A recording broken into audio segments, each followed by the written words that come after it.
Hi everybody, Dan Oman here with some exciting news. DRF Formulator, the gold standard in past performance information, is now free, exclusively on DRF Bets. Join DRF Bets with the promo code WINNING, get a $250 first deposit match bonus, a $10 free bet, and free Formulator already uploaded to your account. Access Formulator's premium features, including sortable trainer stats, race replays, personalized trip notes, and lots more. Free Formulator, exclusively on DRF Bets. Hi everyone, David Aragona here, taking a look at the feature race at Aqueduct on Saturday. It is race 9, the Cicada Stakes, going 6 furlongs for 3-year-old fillies. Just a field of 6 signed on for this race, but it's a highly competitive affair, a 6-horse field where you can really make a case for just about every runner in the race. No clear favorite. Let's throw up the field for this race, and as you can see when I made the morning line, kind of have them all grouped very closely together, had trouble establishing who was going to be the public's choice in this race. Ultimately thought they might go for the number 1 Rosebug, but I've got a couple of co-second choices at 3-1, the number 5 Monshun and the number 6 Lady Scarlet. Nobody bigger than 6-1 on my morning line. Is, as I said, you can really make a case for just about every horse in this race. And interestingly, 5 of the 6 runners were actually coming off victories. The only one who is not is actually that morning line favorite, Rosebug, who I did peg at 5-2 odds. Before we get to the contenders, let's throw up the pace projector for this race. And it's going to be interesting to see how the pace does shake out, because you have multiple runners in this 6-horse field who want to be forwardly placed, including a few who went gate to wire in their most recent victories. 2 of those are the number 4 Lady Milagro and the number 5 Monshun, who are shown towards the front end, but horses like the number 2 Sweet Solari and the number 3 Exaltress also have early speed, and they're shown back and forth and 5th on the pace projector. So even though there's no fast pace flag showing up for this race,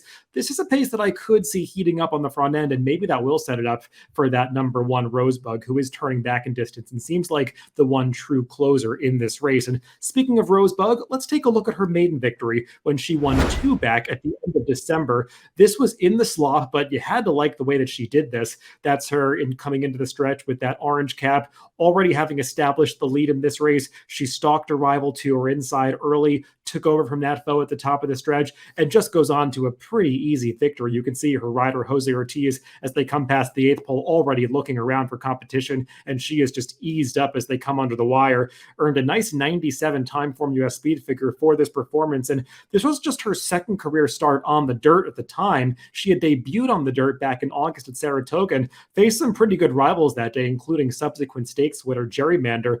Rosebug had trouble at the start, actually did some running to close from 8th up to 4th in that spot, but they put her on turf after that. That maiden win on December 30th was her first start back on dirt since her career debut, and she ran pretty well. Last time out, they tried to stretch her out to 1 1/8 in the Busanda Stakes, and a couple things worked against her. She might just not want to go that far. She's got a bit more sprint pedigree on the dam side, and furthermore, January 23rd was a day at Aqueduct that was significantly favoring horses with rail position, and Rosebug was chasing in the 2 to 3 path for her entire trip, so I think that was really detrimental to her ultimate result. And I do have a positive trainer stat for Bill Mott with regard to Rosebug. Let's throw up this formulator fact for this horse. And Bill Mott has pretty good stats turning horses back in stakes races, especially when you're restricted to just 3-year-old stakes races on the dirt, going route to sprint. He's 5 for 17 over the past 5 years with an ROI that's nearly up to $4 on a $2 win bet. So that's a pretty positive stat for Rosebug, and I think she's going to get the right pace set up and should appreciate this turn back to 6 furlongs in the Cicada. One of her main rivals could be a shipper from Oaklawn Park. That is the number 6 Lady Scarlet. Let's take a look at her last race when she won an allowance race down in Arkansas. As I said, she'll be shipping into New York for this race for trainer Mike Maker, and she was an upset winner of this race at Oaklawn, connecting at 18-1 this day. There were some well-meant Brad Cox runners in this race, including that gray filly, Icy Stare Down, who ultimately finishes 3rd. The runner-up, Maritime, took a good late run at Lady Scarlet in the late stages, but she fends off all challengers to get this victory, and she earned a nice 104 time form US speed figure for this performance. I do believe that is the highest last out time form US speed figure of anybody in this field. I think the question you have to ask yourself with Lady Scarlet is, where did that come from? Because her prior speed figures, at least recently, didn't quite measure up to that. She did show some promise in the prior stable of Brad Cox last summer at Saratoga when she was second to champion Echo Zulu in a maiden race, but she kind of hadn't gotten back to that form for a little while until that last start at Oklahoma when she connected at a price. So she's drawn well outside of the other speeds here, but she is a horse that has at times gone too fast on the front end. That was the case two back when she got cooked in an early duel and faded to fifth. So we'll see how she handles a stiffer pace challenge in this Cicada, but she's definitely a horse that is coming into this race in pretty good form.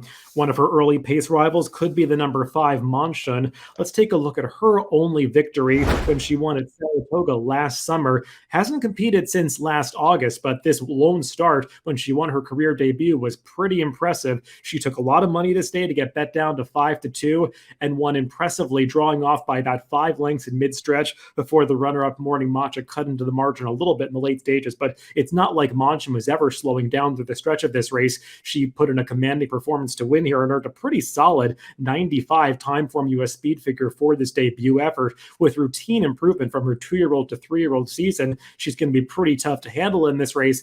The question marks that I have are, you see that red color-coded race rating box to the left of the time form USPPs?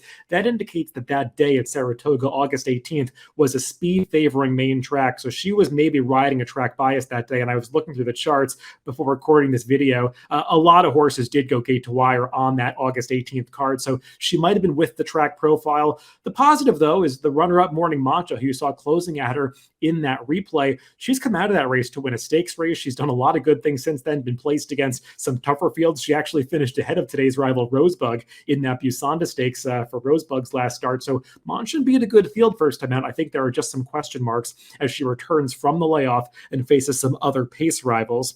Let's also take a look at another last out maiden winner, the number 3 Exaltress, when she won back at the end of January for the Chad Brown barn. Now, this day she was getting on a fast track for the first time after she had lost her debut, taking some money over a sloppy track. Actually, Rosebug was the horse that defeated her in her debut. But Chad Brown took the blinkers off for this second start, and I thought that Exaltress ran a much more professional race. She stalked that gray horse in the early stages, took over from that one in the stretch, and was able to draw away in the late stages. The horse that's closing on for third at the end of this race is Sweet Solari, who's also back in this race. But the thing that I like most about Exaltress is a stat that I found for Chad Brown. Let's throw up this DRF formulator fact.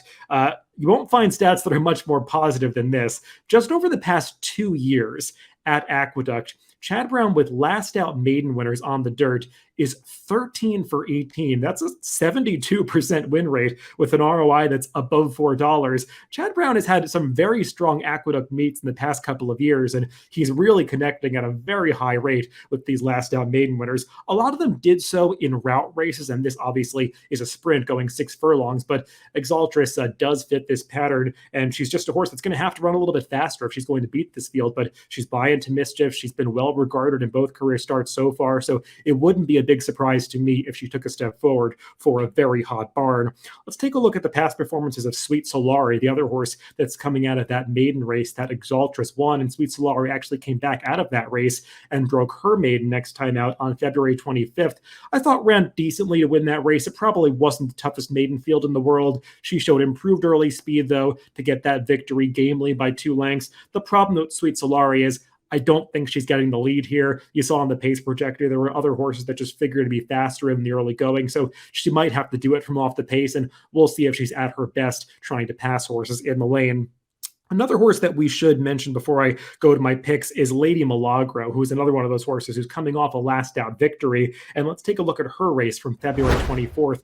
She beat a starter allowance optional claiming field, and this was a pretty commanding win. I will say she was not beating a field of the quality that she's going to face in this Cicada, or really of the quality that a lot of her rivals are exiting. But I mean, look at her through the stretch of this race. She's already opened up 6 or 7 lengths on the field, and she is under a drive to the wire, but she is just decimating this group behind her. And she runs a pretty fast speed figure in this race, a 103 time formula speed figure, which I think is just 1 point off the highest number that anybody's earned in this race, that honor going to Lady Scarlet, who's drawn just 2 outside. But Lady Milagro Milagro is a horse that has a ton of early speed. She showed it two back when she set the pace in that 7 furlong Ruthless before getting run down at the wire. But the form of that race was buoyed by the fact that Shotgun Hottie, who won, came back to be second in a tougher spot, the Busher in her next start. So I think Lady Milagro has subtly improved recently, and she does have to work against another pretty stiff pace situation here, but I don't want to completely write her off. And let's throw my picks for this race, and just to kind of speak to how tough this race is, I actually reluctantly left Lady Milagro out of my top 4 picks, even though I do think she's a contender in this race. You can really make a case for a lot of horses in this affair, but given the way that I think the pace might shake out, I did go to that horse that I do believe will be making the last run, and that's the number 1 Rosebug. I put her on top. I think that she's better than her last race indicates when she was against the bias, going too far in that Busanda, and I liked her maiden win two back, so I think if she can get back to that form, she's going to be tough in this race. I got that other good trainer stat horse in second, the number 3 Exaltrist. Has to take a step forward, but she's around that 9-2 morning line. I think that you can have faith in Chad Brown to get her to deliver a top effort. And that number 6 Lady Scarlet, shipping up from Oaklawn, I've got her in third. She'll be tough if she repeats her last race, but it's going to be tough to do it against this speed-laden field in the Cicada Stakes on Saturday at Aqueduct. Good luck if you're playing this weekend.